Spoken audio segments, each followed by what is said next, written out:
My relationship with Alpha started as a favor. At the start of the COVID-19 pandemic, a friend reached out to me asking if I would join an Alpha course he was going to lead. I had heard of Alpha before, but I felt I couldn't commit, and I hesitated at the idea of talking about my faith with strangers. But there was an outside chance I could get something out of it, so I gave it a shot. At the time, I was struggling with being consistent with my faith.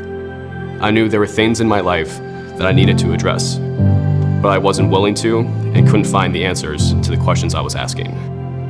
I needed a place to have a blunt conversation on both the good and bad of it all, and that place turned out to be Alpha. In my small group, there were people from every walk of life.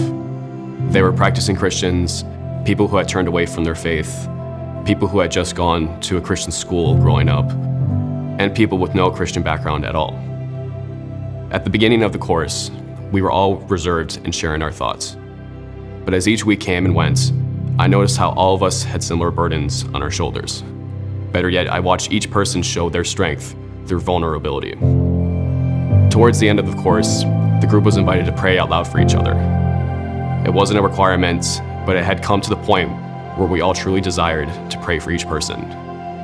When the time came for the group to pray for me, I was taken aback. Each person was so thoughtful and sincere, and their prayers were some of the most beautiful I have ever heard. I'm still grateful for that day and for the small family my group has become. After finishing the course, I walked away with a strong belief that any relationship in life, particularly with God, is an invitation. It's never demanded, it can't be lukewarm, but instead it's reciprocated with the intention of challenging each person to be better. Alpha gets straight to the question a lot of people out there have asked or are asking right now. Why does Christianity, let alone a relationship with Jesus, deserve any part in my life?